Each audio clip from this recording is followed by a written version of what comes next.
Baghdad میں رہتے ہوئے بیت اللہ شریف کی زیارت۔ حضرت شیخ ابو صالح سے منقول ہے، حضرت شیخ ابو مدین مغربی نے مجھے حضور سیدنا غوث اعظم کی خدمت میں بغداد فقر کی تعلیم کے لیے بھیجا۔ آپ نے مجھے 20 دن تک اپنے خلوت خانہ کے دروازے پر بٹھائے رکھا اور 20 روز گزرنے کے بعد مجھے قبلہ رو ہونے کا حکم دیا۔ جب میں قبلہ رو ہو گیا، آپ نے فرمایا، اے ابو صالح اس طرف دیکھو۔ چنانچہ جب میں نے اس جانب دیکھا، آپ نے فرمایا، کیا دیکھ رہے ہو؟ میں نے عرض کیا، بیت اللہ شریف میری نظروں کے سامنے ہے۔ آپ نے مجھے حکم دیا کہ اب مغرب کی سمت دیکھو۔ میں نے اپنا چہرہ مغرب کی جانب کیا تو آپ نے دریافت فرمایا، کیا دیکھ رہے ہو؟ میں نے عرض کیا، میں اپنے مرشد پاک حضرت ابو مدین کو دیکھ رہا ہوں۔ ایک مرتبہ سنان نامی عیسائی پادری نے غوث اعظم کی محفل میں حاضر ہو کر سلام عرض کیا اور حاضرین میں کھڑے ہو کر بیان دیا کہ میں یمن کا رہنے والا ہوں۔ میں نے ارادہ کیا میں اسلام قبول کروں۔ اسی دوران میرے دل پہ یہ خیال پیدا ہوا کہ میں اس دور کی سب سے بڑی شخصیت کے دست مبارک پر کلمہ پڑھوں۔ اس سوچ کے دوران مجھے نیند آ گئی۔ خواب میں مجھے حضرت سیدنا عیسیٰ علیہ السلام کی زیارت نصیب ہوئی۔ آپ نے مجھ سے ارشاد فرمایا کہ تم بغداد شریف چلے جاؤ اور شیخ عبد القادر جیلانی کے دست حق پر اسلام قبول کرو، کیونکہ اس وقت وہ روئے زمین پر تمام لوگوں میں افضل و اعلیٰ ہیں۔ حضرت شیخ عمر الکیمانی رحمۃ اللہ علیہ سے منقول ہے، ایک مرتبہ حضرت سیدنا غوث اعظم کی خدمت میں 13 لوگ دائرہ اسلام میں داخل ہونے کے لیے حاضر ہوئے۔ ان لوگوں نے بیان کیا کہ ہم عرب کے عیسائی ہیں، ہم نے کلمہ پڑھنے کا ارادہ کیا، ابھی سوچ رہے تھے کہ کسی مرد کامل کے دست حق پر کلمہ پڑھیں۔ ہمیں ہاتف غیب سے آواز سنائی دی کہ بغداد جا کر شیخ عبد القادر جیلانی کے دست مبارک پر کلمہ پڑھو۔ حضرت ابو الحسن علی سے منقول ہے، فرماتے ہیں، ایک مرتبہ ایک جماعت کثیر کے ہمراہ حضرت سیدنا غوث اعظم کی زیارت باسعادت کے لیے روانہ ہوا۔ اسی دوران بے شمار لوگ میرے پاس آتے رہے، اپنی مشکلات کے حل کے لیے مجھ سے کہتے رہے، میں حضور سیدنا غوث اعظم سے ان کی سفارش کروں گا۔ حضرت ابو الحسن علی بن ملاعب القواس فرماتے ہیں، رستے میں ایک بد اخلاق لڑکا بھی ہمارے قافلے میں شامل ہو گیا۔ مجھے اس کا علم تھا کہ یہ اکثر و بیشتر ناپاک رہتا ہے اور بول و براز کے بعد استنجا بھی نہیں کرتا۔ حسن اتفاق کے حضور سیدنا غوث اعظم سے بھی رستہ میں ملاقات ہو گئی۔ حضرت ابو الحسن علی فرماتے ہیں، میں نے حضور سیدنا غوث اعظم کی خدمت میں لوگوں کے پیغامات پہنچائے اور پھر مجھ سمیت میرے ساتھ تمام موجودہ لوگوں نے آپ کے ہاتھ مبارک کو ازراہ عقیدت چومنا شروع کر دیا۔ وہ فرماتے ہیں، جب اس بد اخلاق لڑکے نے حضور سیدنا غوث اعظم رحمۃ اللہ علیہ کا ہاتھ مبارک چوما تو بے ہوش ہو کر زمین پر گر پڑا۔ جب اس کو ہوش آیا تو اس کے چہرہ پر داڑھی نمودار ہو چکی تھی اور اس نے آپ کے دست حق پر توبہ کی، پھر اس کا شمار نیکوں میں ہوا۔ حضرت شیخ زین الدین فرماتے ہیں، میں نے حضور سیدنا غوث اعظم سے علم حاصل کیا۔ اللہ عز و جل نے مجھے 1 سال میں اتنا علم دیا کہ دوسروں کو وہ علم 20 سال میں بھی نصیب نہ ہوا ہوگا۔ میں نے آپ سے مصر جانے کی اجازت طلب کی تو آپ نے فرمایا، دمشق پہنچ کر غازیوں کو مصر میں داخل ہونے کے لیے تیار پائے گا تاکہ اس پر قابض ہو جائیں، مگر ان سے کہنا وہ ہرگز کامیاب نہیں ہوں گے، ہاں دوسری مرتبہ وہ ضرور کامیاب ہوں گے۔ حضرت شیخ زین الدین فرماتے ہیں، جب میں دمشق پہنچا میں نے وہی حال پایا۔ آپ نے بیان فرمایا، میں نے ان سے کہا تو وہ نہ رکے۔ جب میں مصر پہنچا میں نے خلیفہ کو ان کو مقابلے کے لیے تیار کیا۔ میں نے خلیفہ سے کہا، گھبراؤ نہیں، تم کامیاب ہو جاؤ گے۔ جب غازی مصر پہنچے تو ان کو شکست ہوئی۔ شیخ زین الدین فرماتے ہیں، خلیفہ نے مجھے اپنا ندیم خاص مقرر کر دیا اور اپنے ہر راز سے مجھے واقفیت دے دی۔ پھر دوسری مرتبہ غازی آئے، انہوں نے مصر پر قبضہ کر لیا۔ مجھے حضور سیدنا غوث اعظم کے قول کے مطابق ہر ایک سے 1.5 لاکھ دینار ملے۔ مجھے مصر میں ہر خاص و عام میں مقبولیت حاصل ہو چکی تھی اور بے شمار لوگ میرے واعظ سے مستفیض ہونے لگے تھے۔ حضرت سیدنا غوث اعظم شیخ عبد القادر جیلانی کی خدمت میں ایک عورت حاضر ہوئی۔ آپ سے دعا کی درخواست کی کہ اس کے ہاں اولاد ہو آپ نے مراقبہ میں جا کر لوح محفوظ کا مشاہدہ کیا تو وہاں لکھا تھا اس عورت کی قسمت میں اولاد نہیں ہے۔ آپ نے اللہ کے حضور اس کے لیے دعا فرمائی۔ غیب سے ندا آئی اس کے ہاں اولاد نہیں، آپ اس کے حق میں دعا جاری رکھیں، یہاں تک کہ غیب سے آپ کو ندا آئی کہ ہم نے آپ کی دعا کی بدولت اس کو 7 لڑکے عطا فرمائے۔ چنانچہ اس عورت کے ہاں یکے بعد دیگرے 7 لڑکوں کی دعا کی پیدائش ہوئی۔ حضرت شیخ ابو الخیر منقول ہے، فرماتے ہیں میں شیخ ابو حسن اور شیخ خلیل بن احمد اور شیخ ابو عبداللہ کی خدمت میں حاضر تھے۔ آپ نے فرمایا تم سب اپنی اپنی حاجات بیان کرو، میں انشاءاللہ تمہاری حاجات پوری کروں گا۔ شیخ ابو سعود نے کہا کہ میں ترک دنیا اختیار کرنا چاہتا ہوں۔ شیخ ابو قائد نے کہا میں مجاہدی کی قوت چاہتا ہوں۔ شیخ ابوالزاز نے کہا کہ میں خوف الہی چاہتا ہوں۔ شیخ فارسی نے کہا اللہ کے ساتھ میرا ایک حال ہے جسے میں کھو بیٹھا میں چاہتا ہوں کہ میرا وہ حال لوٹ آئے۔ شیخ جمیل نے کہا میں حفظ وقت چاہتا ہوں۔ شیخ عمر نے کہا کہ میں علم کی زیادتی چاہتا ہوں۔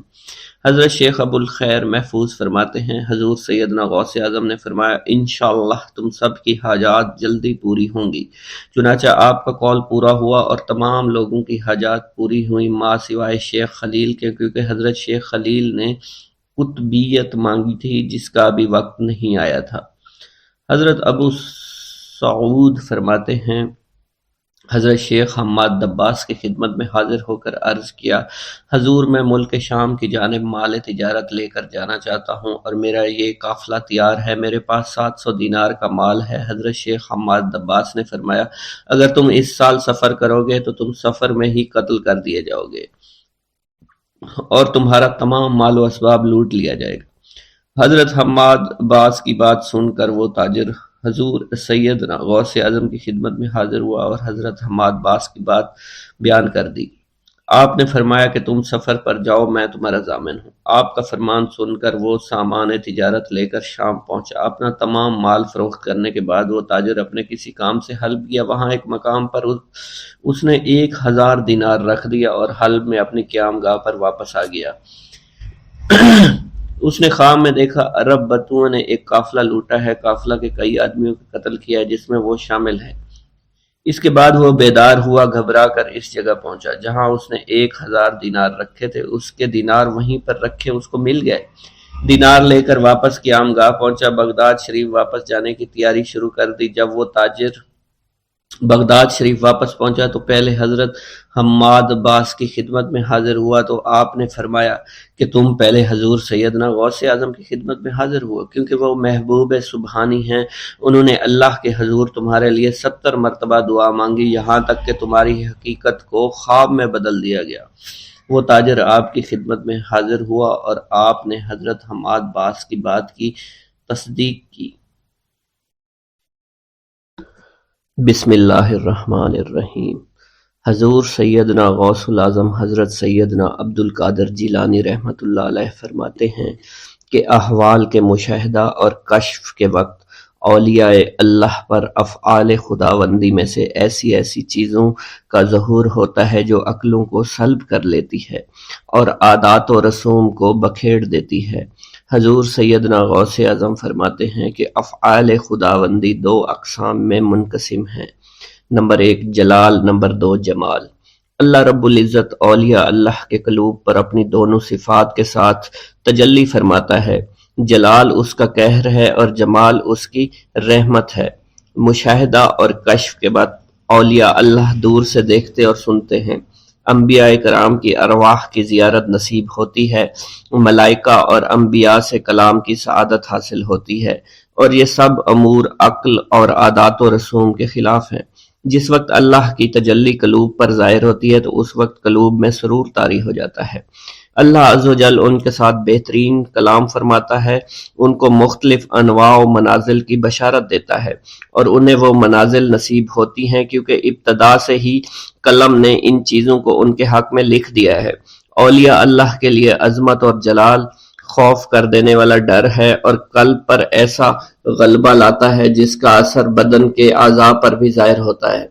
حضور نبی کریم صلی اللہ علیہ وسلم سے مروی ہے، خوف شدید کے باعث نماز کے دوران میں آپ کے سینہ مبارک سے ہانڈی کے ابلنے جیسی آواز سنی جاتی تھی، کیونکہ نماز میں آپ کو اللہ عز و جل کا جلال نظر آتا تھا اور آپ پر عظمت الہیہ کا انکشاف ہوتا تھا۔ اللہ عز و جل کے مشاہدہ کے وقت اولیاء اللہ کو جو بشارتیں ہوتی ہیں وہ حقیقت میں ان پر فضل طاری ہوتا ہے اور فضل خداوندی کا ظہور ہو رہا ہوتا ہے۔ جب تک سالک اپنی ہستی میں فانی نہیں ہوتا، ذات حق کے ساتھ باقی نہیں ہو سکتا۔ اللہ رب العزت دولت وصال حاصل ہونے سے پہلے عاشقوں کو قرب وصال کی خوشخبری اس لیے دیتے ہیں کہ شاید شوق الہی کے سبب ان کی محبت حد سے گزرے، ان کی قوتیں منقطع ہو جائیں اور وہ ہلاک ہو جائیں۔ یقین کے 3 مرتبے ہیں: علم الیقین، عین الیقین، حق الیقین۔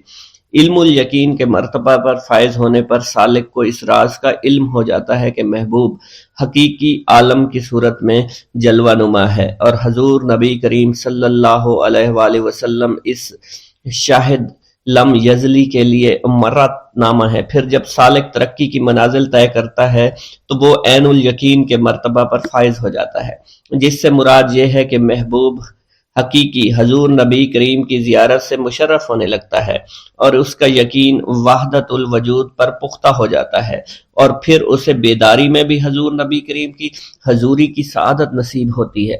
پھر سالک عین الیقین کی منازل طے کر کے حق الیقین کی منازل پر فائز ہوتا ہے اور اس کے قلب پر حقیقت محمد صلی اللہ علیہ وسلم کا ظہور ہوتا ہے۔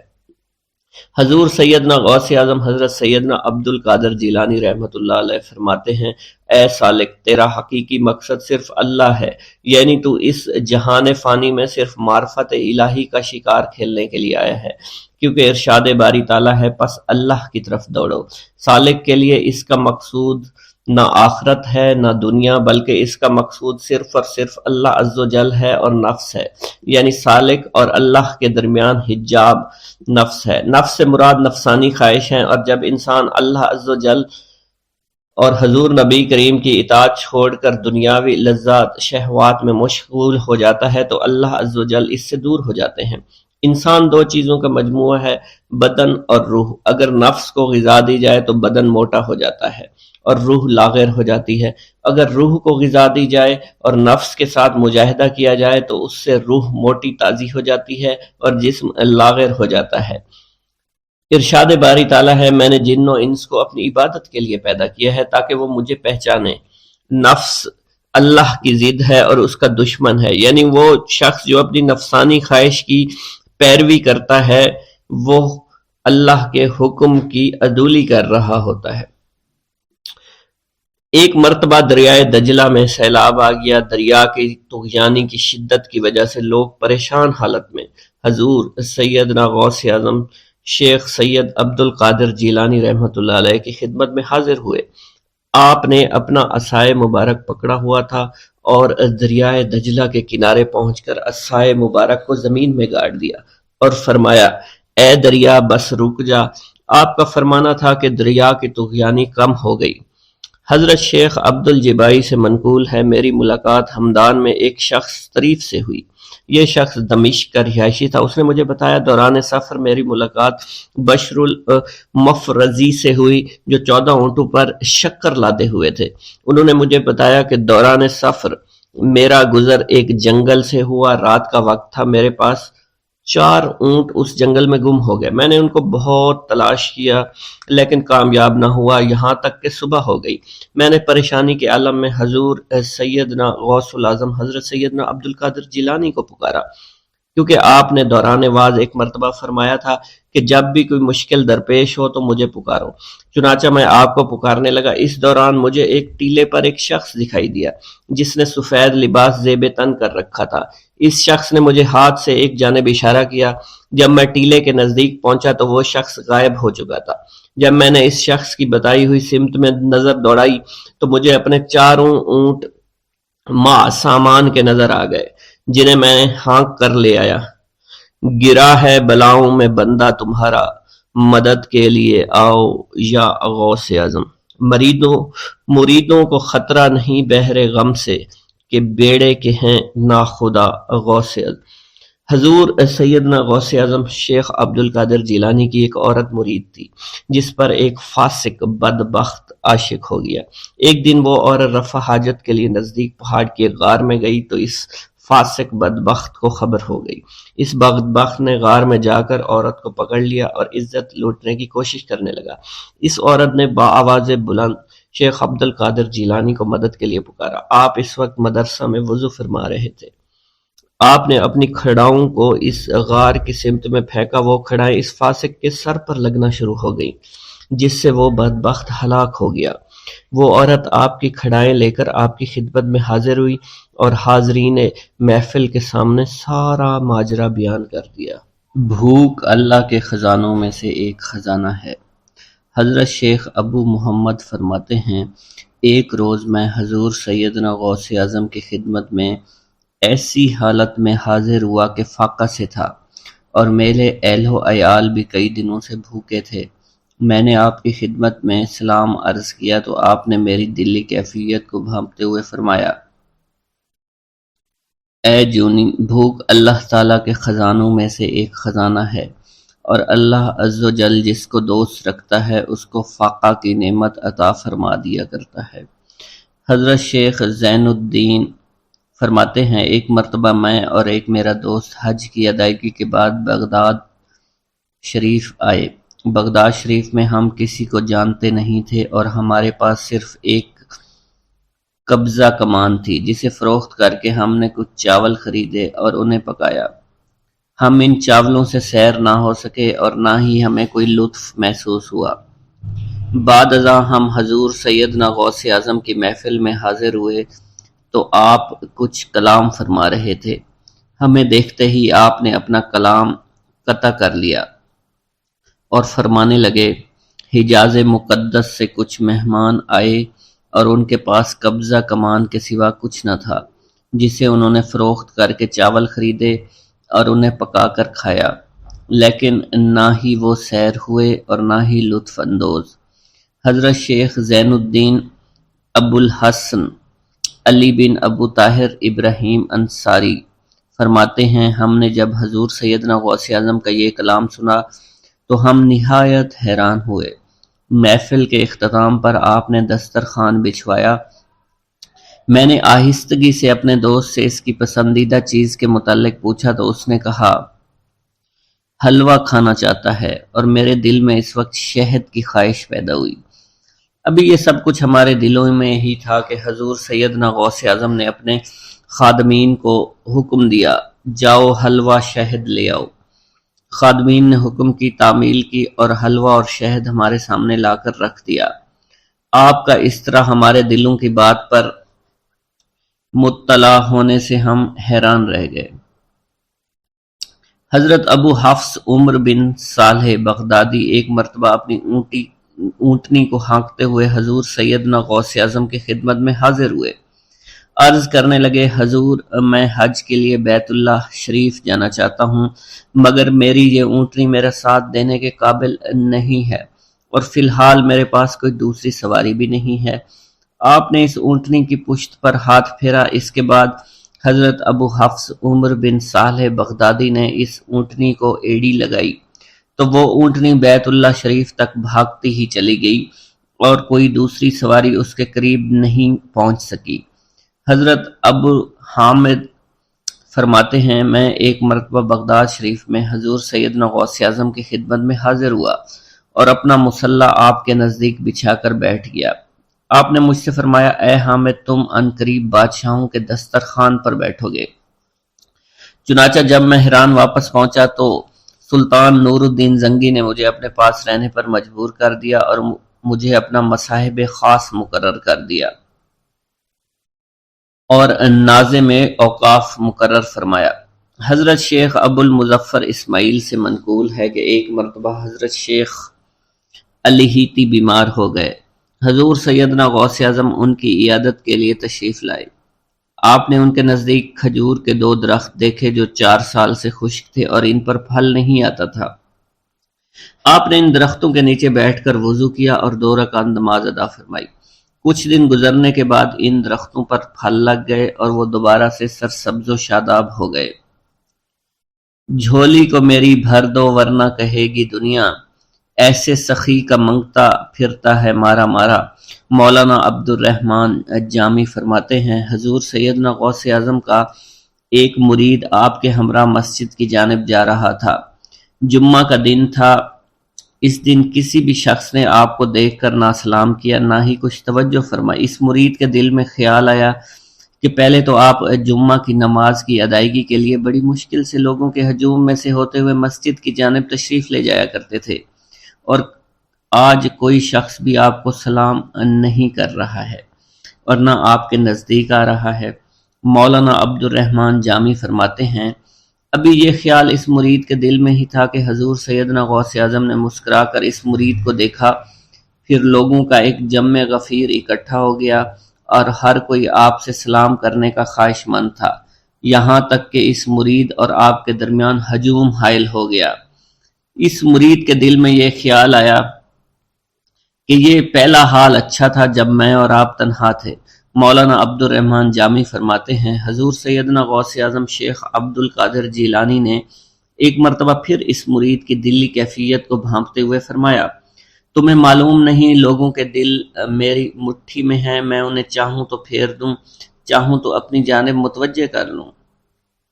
ایک مرتبہ ایک عورت حضور سیدنا غوث اعظم کی خدمت میں بیٹے کو لے کر حاضر ہوئی، عرض کیا میرے اس بیٹے کو آپ سے دلی لگاؤ ہے، آپ اسے اپنی غلامی میں قبول فرما لیں، میں اللہ عز و جل اور آپ کی خاطر اپنے بیٹے پر اپنے حق کو معاف کرتی ہوں۔ آپ نے اس لڑکے کو قبول فرما لیا۔ چند روز بعد وہ عورت اپنے بیٹے سے ملنے کے لیے آئی تو وہ لڑکا آپ کے حکم سے مجاہدات میں مشغول تھا اور بے حد کمزور اور لاغر ہو چکا تھا۔ اس عورت نے جب آپ کو دیکھا تو آپ اس وقت مرغی کا گوشت کھا رہے تھے، آپ کے سامنے ہڈیاں پڑی ہوئی تھی۔ اس عورت نے آپ سے کہا کہ آپ خود تو مرغی کھاتے ہیں جبکہ میرا بیٹا سخت مجاہدات میں مشغول ہے۔ آپ نے اس عورت کی بات سننے کے بعد ہڈیوں کی جانب اشارہ کیا اور حکم دیا اللہ عز و جل کے حکم سے زندہ ہو جاؤ۔ آپ کا یہ فرمانا تھا کہ ان ہڈیوں سے ایک سالم مرغی زندہ کھڑی ہو گئی۔ آپ نے فرمایا کہ جب تیرا بیٹا اس منزل پر پہنچ جائے گا تو پھر جو چاہے گا کھائے گا۔ منقول ہے ایک مرتبہ حضور سیدنا غوث اعظم کو اللہ عز و جل کی جانب سے حکم ہوا کہ 700 مردوں اور 700 عورتوں کو واصل باللہ کریں۔ آپ نے اللہ کے اس فرمان کے مطابق مجمع عام میں نظر دوڑائی تو مجمع میں سے 700 مرد اور 700 عورتیں علیحدہ ہو گئیں۔ آپ نے ان پر نگاہ ولایت ڈالی تو وہ سب واصل اللہ ہو گئے۔ حضور سیدنا غوث اعظم مدینہ منورہ میں حضور نبی کریم کے روضہ مبارک پر حاضری دینے کے بعد باپیادہ بغداد شریف واپس تشریف لا رہے تھے۔ راستے میں ایک چور جو کہ ناکہ لگا کر کسی مسافر کا انتظار کر رہا تھا، اس نے آپ کو قریب آنے پر روک لیا۔ آپ نے اس چور سے دریافت کیا تم کون ہو؟ اس نے کہا دیہاتی ہوں۔ آپ کو بذریعہ کشف اس کی بدنیتی کی خبر ہو چکی تھی۔ اسی دوران اس چور کے دل میں خیال پیدا ہوا کہ یہ غوث اعظم ہوں گے۔ آپ نے اس کے دل کی بات کو بھانپتے ہوئے فرمایا کہ میں عبد القادر ہوں۔ چور نے جب آپ کی بات سنی فوراً قدموں میں گر پڑا اور معافی کا خواستگار ہوا۔ آپ کو اس کی حالت پر ترس آ گیا۔ آپ نے اللہ عز و جل کے حضور اس کے لیے دعا فرمائی تو ندائے غیبی سنائی دی، اے غوث اس چور کو سیدھے راستہ دکھاتے ہوئے قطب بنا دو۔ آپ نے اس چور کی جانب نگاہ دوڑائی تو آپ کے فیض روحانی سے قطب کے درجے پر وہ فائز ہو گیا۔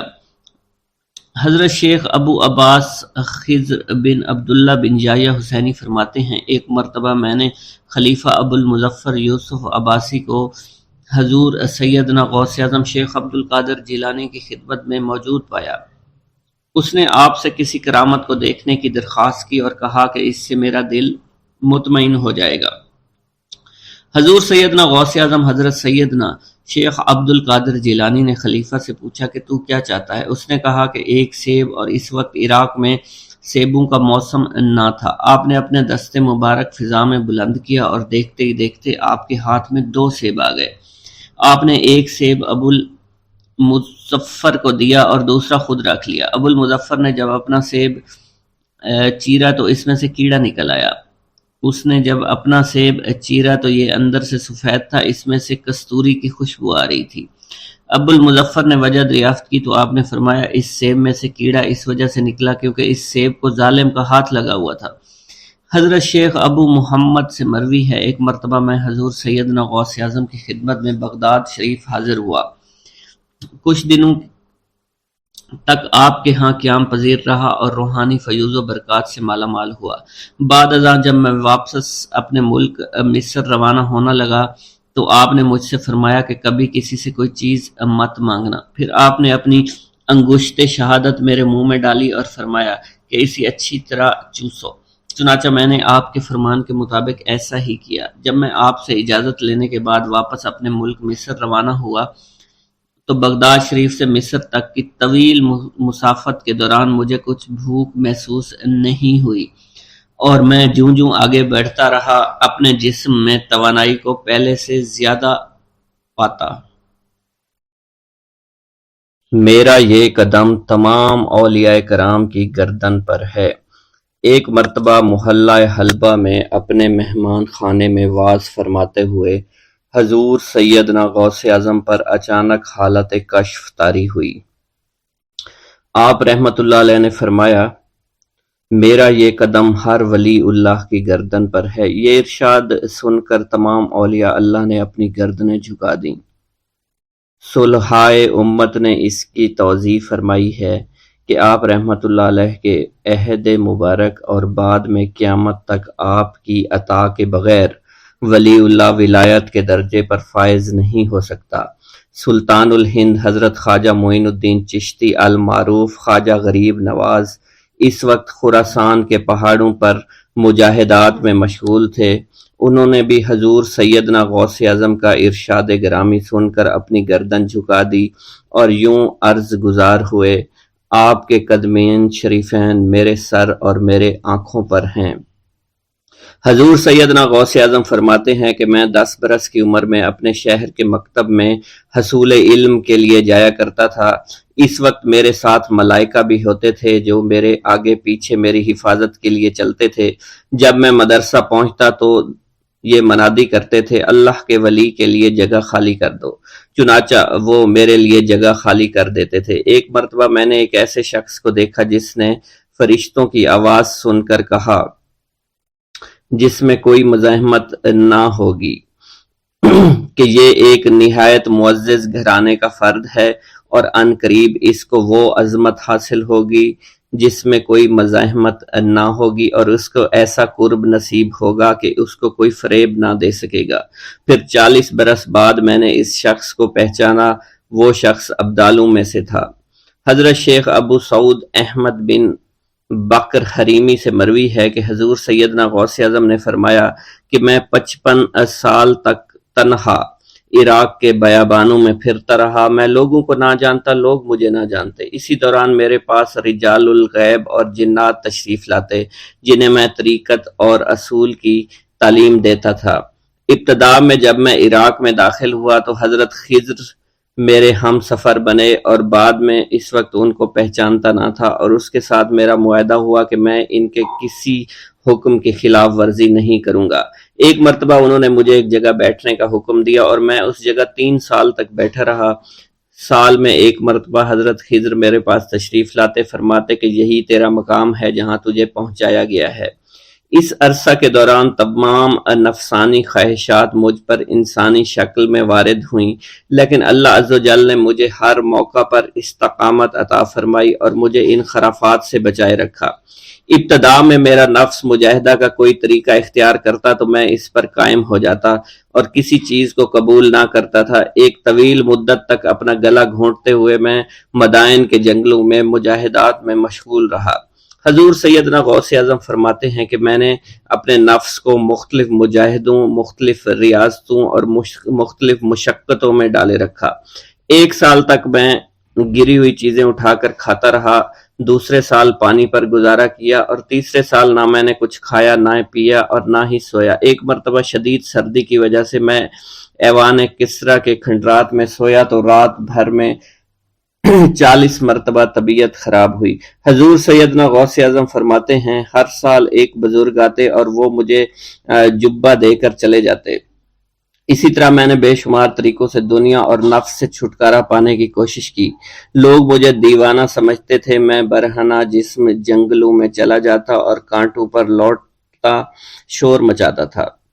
میرا تمام بدن سے خون جاری ہو جایا کرتا تھا اور لوگ مجھے اٹھا کر شفا خانے لے جایا کرتے، جہاں میری حالت مزید بگڑ جاتی۔ ایک وقت ایسا بھی آیا جب مجھ میں اور مردہ میں کوئی فرق نہ تھا۔ لوگ کفن لے کر آئے، غسال کو بلوایا کہ وہ مجھے غسل دے دیں۔ ابھی انہوں نے مجھے غسل دینے کے لیے تختہ پر ڈالا ہی تھا کہ میری حالت درست ہو گئی۔ میں اٹھ کھڑا ہوا۔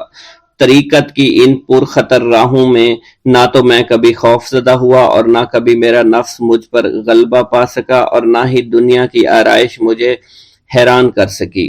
حضور سیدنا غوث اعظم فرماتے ہیں شیطان نے میرے گرد بے شمار جال بچھائے۔ جب میں نے اس سے کہا کہ یہ کیا ہے تو اس نے کہا یہ دنیاوی چیزیں ہیں اور میں ان جالوں سے تم جیسوں کو شکار کرتا ہوں۔ میں نے 1 سال تک شیطان کا مقابلہ کیا، اس کے بچھائے ہوئے تمام جالوں کو ختم کر دیا۔ اس کے بعد میرے سینے کو کھول دیا گیا اور مجھ پر بے شمار خلائق ظاہر ہوئے۔ حضور سیدنا غوث اعظم فرماتے ہیں میں نے دریافت کیا کہ یہ علائق کیسے ہیں؟ جواب ملا کہ یہ خلق کے اسباب ہیں جو تم سے ملے ہوئے ہیں۔ میں سال بھر ان کی جانب متوجہ رہا یہاں تک کہ وہ مجھ سے جدا ہو گئے۔ جب مجھ پر میرا باطن ظاہر کیا گیا تو میں نے اپنے قلب کو بہت سے علائق سے ملوث پایا۔ میں نے دریافت کیا کہ یہ علائق کیا ہیں؟ جواب ملا یہ تمہارے ارادے، تمہارے اختیارات ہیں۔ چنانچہ 1 سال تک ان کی جانب متوجہ رہا کہ وہ مجھ سے دور ہو گئے۔ میرا قلب ان تمام غلاظتوں سے نجات پا گیا۔ پھر مجھ پر میرے نفس کو ظاہر کیا گیا۔ میں نے اس کا مشاہدہ کیا، مجھے معلوم ہوا اس کے ساتھ کچھ امراض اور بھی ہیں اور نفس کی خواہشات زندہ ہیں۔ نفس کا شیطان سرکش ہے۔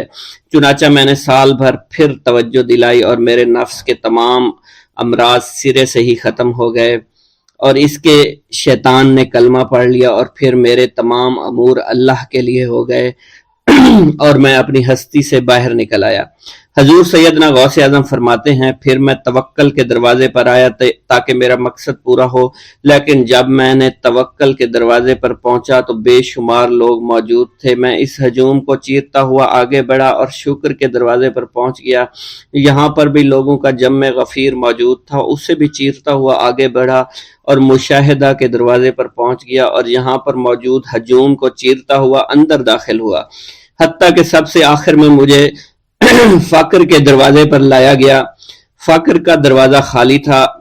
جب اس دروازہ میں داخل ہوا تو دیکھا جن جن چیزوں کو میں نے ترک کیا تھا وہ سب یہاں موجود تھیں۔ یہاں مجھے ایک بہت بڑے روحانی خزانے کی فتوحات سے نوازا گیا اور میرے لیے تمام دنیا کے خزانے کھول دیے گئے۔ مجھے روحانی عزت، دائمی فنا اور خالص آزادی عطا فرمائی گئی۔ میری تمام چیزیں جو میری ہستی اور میری صفات سب معدوم ہو گئیں اور میری ہستی کی جگہ کسی اور نے لے لی۔ حضرت شیخ ابو سعید مخزومی نے حضور سیدنا غوث اعظم کو خرقہ خلافت سے نوازا اور فرمایا اے عبد القادر، یہ وہ خرقہ ہے جو حضور نبی کریم صلی اللہ علیہ وسلم نے حضرت سیدنا علی المرتضیٰ کو عطا فرمایا، اور حضرت سیدنا علی المرتضیٰ نے یہ خرقہ حضرت خواجہ حسن بصری کو عطا فرمایا تھا، جس سے ہوتا ہوا یہ خرقہ مجھ تک پہنچا، اور یہ تمہاری امانت تھی جو میں نے تم تک آج پہنچا دی ہے۔ حضور سیدنا غوث اعظم نے جب خرقہ مبارک کو زیب تن کیا تو آپ پر بے شمار انوار و تجلیات کی بارش ہونا شروع ہو گئی۔ حضور سیدنا غوث اعظم نے حضرت شیخ ابو سعید مخزومی کے مدرسہ میں تدریسی فرائض سر انجام دینا شروع کر دیے۔ آپ کے لیے فی الحال تدریسی مصروفیات کے علاوہ کوئی کام نہ تھا۔ آپ کی شبانہ روز کی محنت سے آپ کے نام کا شعرہ کچھ ہی دنوں میں سارے بغداد میں پھیل گیا۔ طلبہ دور دراز کے علاقوں سے علم کے حصول کے لیے آنے لگے۔ طلبہ کی تعداد جب مزید بڑھنا شروع ہو گئی تو ارد گرد کے کئی مکانات کو خرید کر مدرسہ میں داخل کر لیا گیا۔ کتب سیر میں منقول ہے کہ 528 ہجری میں آپ مدرسہ نظامیہ کی وسیع عمارت تعمیر فرما چکے تھے۔ اس مدرسہ کی تعمیر میں آپ نے بحیثیت مزدور بھی حصہ لیا تھا۔ حضرت شیخ ابو الخشاب سے مروی ہے کہ میں جوانی میں جب علم نحو پڑھ رہا تھا تو لوگوں نے مجھے حضور سیدنا غوث اعظم کے پاس جانے کا مشورہ دیا اور اس کی وجہ سے مجھے بھی اشتیاق ہوا کہ میں آپ کا آواز سنوں۔ ایک مرتبہ کچھ لوگوں کے ہمراہ آپ کی مجلس میں دوستوں کے ہمراہ حاضر ہوا۔ آپ نے میری جانب توجہ کرتے ہوئے فرمایا ہماری صحبت اختیار کر لو، چنانچہ میں نے آپ کے فرمان کے مطابق آپ کی صحبت کو اختیار کر لیا۔ آپ نے مجھے علم نحو کے علاوہ علوم عقلیہ اور تقلد حاصل کیے جس سے مجھے کوئی واقفیت پہلے نہیں تھی۔ 1 سال کے عرصہ میں آپ کی نظر کرم سے میں نے وہ علوم حاصل کر لیے جو گزشتہ اتنی عمر گزارنے کے باوجود بھی مجھے حاصل نہیں ہوئے تھے۔ منقول ہے حضرت شیخ بقا بن بطو، شیخ علی بن ہیتی اور شیخ کیلوی جب حضور سیدنا غوث اعظم کے مدرسہ میں آتے تو جھاڑو دیا کرتے تھے اور چھڑکاؤ کرتے تھے، لیکن آپ کی اجازت کے بغیر کبھی اندر داخل نہ ہوتے تھے۔ اجازت ملنے کے بعد آپ حضرات اندر داخل ہوتے اور اجازت ملنے پر ہی بیٹھتے تھے۔ آپ سے امان طلب کرتے اور امان مل جانے کے بعد مؤدب ہو کر بیٹھ جاتے۔ جس وقت آپ کہیں جانے کا ارادہ کرتے تو یہ حضرات سواری کے ہمراہ چلتے۔ آپ انہیں اس فعل سے منع فرمایا کرتے تھے اور کہتے تھے کہ ہمیں آپ کے ذریعے قرب الہی حاصل ہوا ہے۔ حضرت شیخ محمد قائل الادنیٰ سے مروی ہے کہ ایک مرتبہ حضور سیدنا غوث اعظم سے دریافت کیا گیا کہ آپ کی بزرگی اور عظمت کا راز کیا ہے؟ آپ نے فرمایا کہ میں کبھی جھوٹ نہیں بولتا اور کبھی کسی سے کذب بیانی نہیں کرتا۔